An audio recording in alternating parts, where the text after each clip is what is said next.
Nüüd tutvustame teile ühte unikaalset ilutoodet ja selle juurde kuuluvat filosoofiat. Kadrin, sina oled nagu täielik selle filosoofia kehastus, aga räägi meile lähemalt, see on nii põnev asi ja kontseptsioon. Aitäh, Reedu.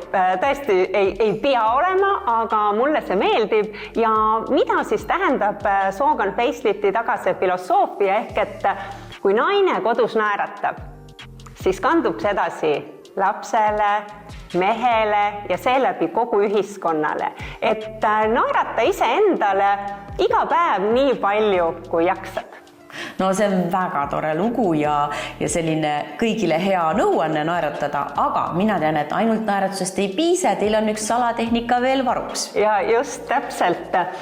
Sogan facelift on Jaapanist pärit näomodelleerimistehnika, aga Sogan facelift, mida ta siis teeb, ehk et sellel ongi peamiselt siis 8 harjutust kätega, nii tehnikat näole, kui ka siis tegelikult on rinnal, kael, nägu ja pea.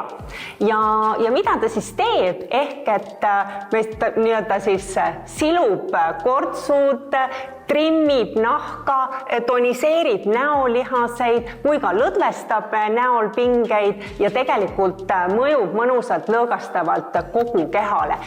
Sogan facelifti saab siis nautida terapeudi juures protseduurina, aga mis on võib-olla kõige efektiivsem teha endale iga päev 1-2 minutit siis enda käekestega ja selleks on meil loodud ka vastav toode, et meil on karbikese peal kui ka pudelil juba 1 minuti siis tehnika, mida sa siis saad hommikul ja õhtul endale teha, kasutades siis Sogan eliksiiri ja neid lihtsaid võtteid ja sinu nooruslikud näokontuurid on sinu enda kätes. Sogan terapeudi juures kestab protseduur 40 minutit ja sa saad koheselt näha muutust.